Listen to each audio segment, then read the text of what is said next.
If you're excited for Diablo 4 after these somewhat recent betas, then you will probably want to know more about the endgame and what different activities and systems the game will have to offer to keep you playing long after finishing the story. Well, we have some good news because we have a bunch of details to go over that gives you a bit more clarity on the endgame of Diablo 4, so in this one we're going to go over everything so you're up to speed and know what to expect. But what have you been playing recently that you didn't expect to end up being really good? Hook us up with your game suggestions down below. And an awesome way to support us and this video is by hitting that like button and subscribing so you don't miss out on the next one from us here on the channel. So recently, Blizzard has officially revealed their next video from their Inside the Game series, which goes somewhat into the endgame features of Diablo 4. It's a very well produced video, but it doesn't clarify too well on exactly what these systems of the endgame actually are. So let's break down and bring you guys value by making it more digestible, clear and clean. But you know what else is clean? Our brand Endgame, which has fits like the Status sweatshirt, the Zephyr hoodie or the Echo Driver t-shirt. You can grab these and support us at the link in the comments below. Let's start off by going over capstone dungeons.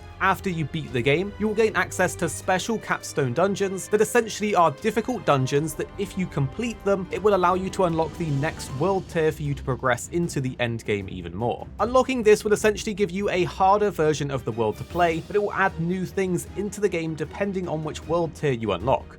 For example, the Nightmare tier includes new types of items that can drop, like sacred and unique items, Nightmare sigils that can drop too, which we'll explain soon. Helltide dungeons can start to appear, which are like random events with empowered enemies for extra loot, and champion monsters can start appearing too. You'll also gain a massive bonus to experience and gold, but the enemies will overall be buffed and stronger. The world tiers are unlocked sequentially, so you will have to unlock them in order of weaker to harder, but you will have to complete the capstone dungeon of each world tier to progress higher and higher. Next are Nightmare dungeons, which can be created in any of the 120 dungeons that the game has to offer. This is done by using Nightmare sigils that will power the dungeon up and add special modifiers to the monsters inside, making them harder, but also providing you with higher rarity loot. By completing these Nightmare dungeons, you can then get even more powerful Nightmare sigils to unlock even harder Nightmare dungeons. And by progressing world tiers and doing these activities, you will level up higher and higher, and that brings us into the Paragon boards. You may have already heard of the Paragon board system, but now we can actually get a look into exactly how it works. This is a system that's unlocked after level 50, which allows you to further juice your character's stats and abilities through unlocking nodes on a massive Final Fantasy X style sphere grid, which includes a bunch of different bonuses and ways to branch off your character to make it unique.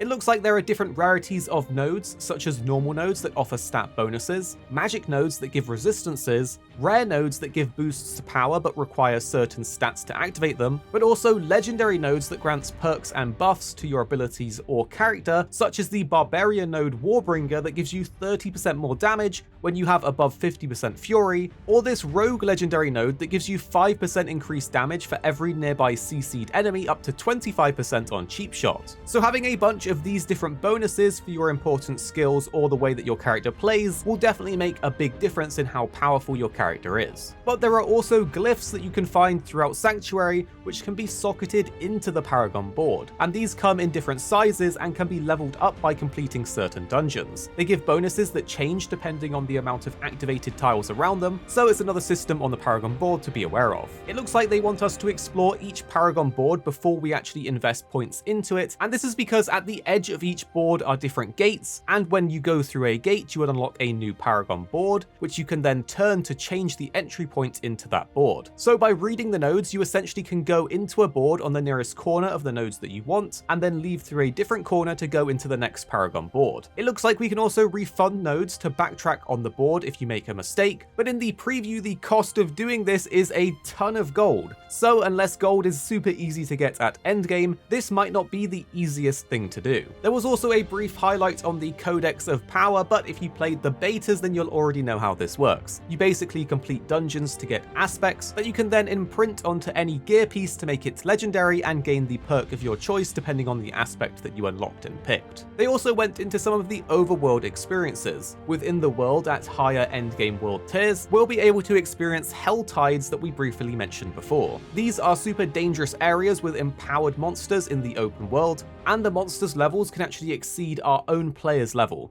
but you can earn special shards by killing these monsters, which will then allow you to unlock helltide chests and caches to get special rewards and loot. There's also the Whispers of the Dead system at the Tree of Whispers. Think of this like bounties or tasks that we can accept and then complete to earn gold, experience, and materials that can then be traded to the tree to get a cache of loot, which looks to contain good items as they say they can be very meaningful. These can also be done solo or in a group, which I love to see as I usually do play in groups when I play Diablo. But do you prefer to group up or play solo? Because next let's talk about the Fields of Hatred, because this is the PvP areas, and it definitely looks like playing as a group, if that's allowed, will be the way to go. The Fields of Hatred are areas that Lilith has corrupted, and it's basically where PvP is enabled in the world. In this area, your goal is to collect shards and then try to purify them. But by doing this, you will alert other players in the area, which will encourage them to fight you. But if you can purify the shards and then get out of there alive,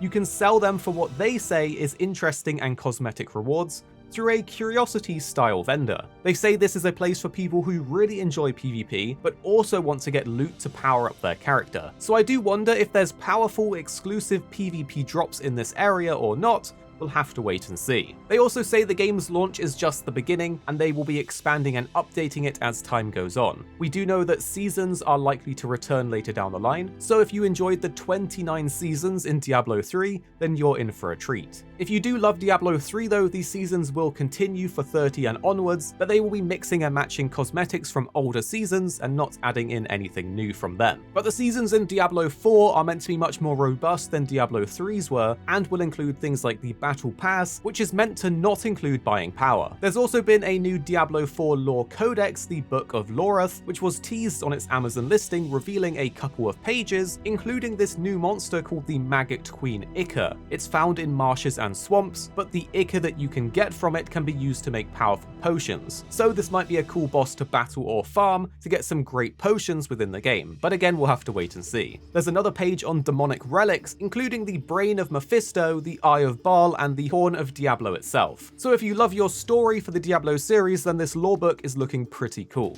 Personally, I'm really excited for Diablo 4. The more I hear about the endgame systems, the more it looks like there is an absolute bunch of stuff to do. I really hope they allow us to respec our characters more easily and freely, as I did really enjoy how easy it was to respec within the recent betas, so you could try out all the different builds and skills, and essentially switch to something that fitted the scenario you are in. But do you think respecking should be free and easy, or should you be locked into the character you make? Tell us your thoughts down in the comments below. Definitely hit that like button if you found this helpful and you want to help support us. And the two videos on screen now, we think you'll really enjoy if you did enjoy this one. Of course, you don't have to watch them if you don't want to, but if you did find this video interesting or helpful, you're probably going to like these ones too. And then tell us what you think after watching in the comments down below.